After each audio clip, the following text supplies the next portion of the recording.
Hi, my name's Dan Scoble. I'm a long hauler of coronavirus. I've been ill now for over half a year. It's coming up to about 8 months.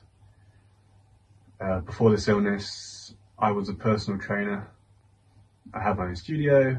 I was fit and active, running, training, swimming, you kind of name it, everything that a healthy person should be doing. And then I got caught by this virus. And just so you know, it's not like it's not always a 1 to 2 week illness. I mean, I've had this for over half a year, 8 months, and I haven't been able to leave the house. I haven't really been able to think about work too much.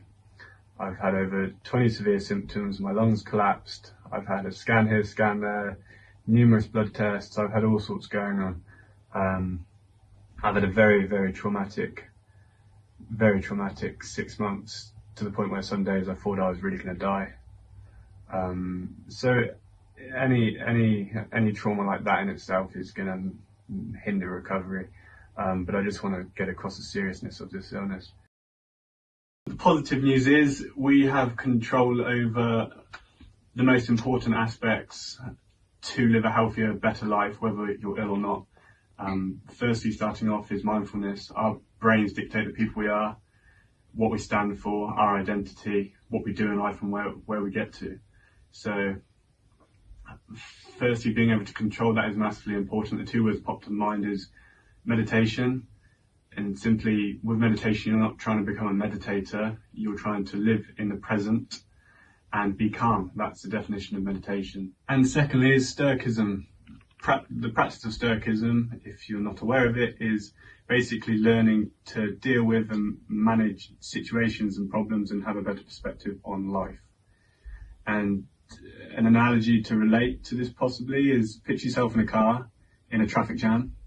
You might see the situation as stressful, but it's as stressful as you make it. The situation of being in the traffic is not the stress is how you perceive the situation.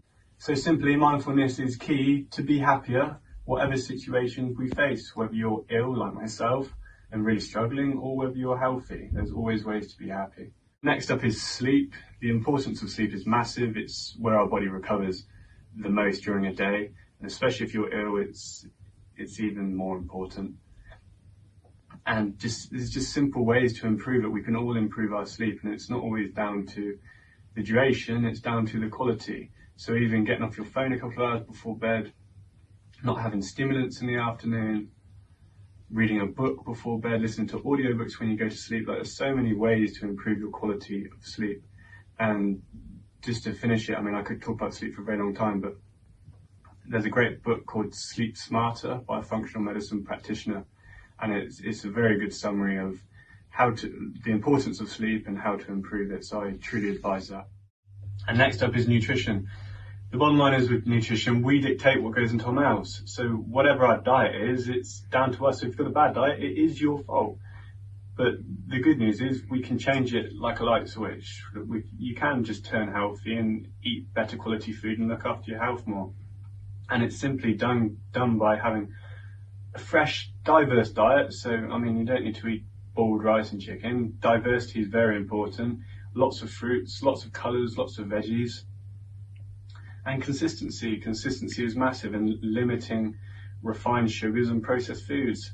And I know saying that all together might sound a lot, but it just comes down to how much you value it. And quite frankly, if you're suffering from an illness like me, it's massive. And if you're not, preventing illness, again, it's massive. So nutrition's a huge part, and it's something we have control over. And next is exercise. If you're healthy, great, you should be exercising. It's amazing for your health. But if you're in a position or an illness like me, it becomes very individual, because for me, I can't exercise. I state myself as disabled, if I'm honest with you. And I think with this illness where it's unknown, I don't think you can really prescribe exercise. It's down to the person upon how they feel, and it's very, again, like I said, very individual.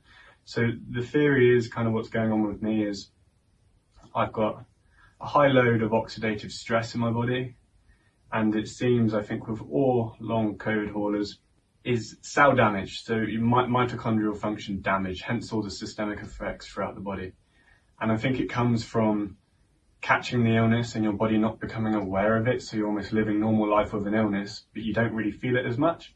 And then however long it takes to kick in, like for me, I was feeling a bit weird for a couple of weeks. Probably I'd say about 3 weeks I felt a bit off, like something was happening, with something a bit different, but I could still carry on my normal life.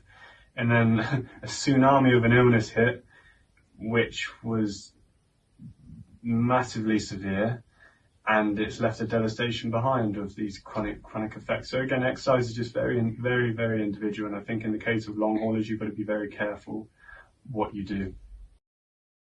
I'm working with a counsellor and mindfulness coach, and we're basically coming up with a regime and program for people who are suffering with COVID long haul. She's got long haul effects as well, and we're helping people. So if you want help, honestly, get in touch, drop me a message. And if you're out there watching this video, I hope this, if you're not ill, I hope it gives you some form of perspective, gratitude, and again, patience, because this illness is going to come to an end. So conceive, believe, achieve. Love to you all. Stay safe and happy.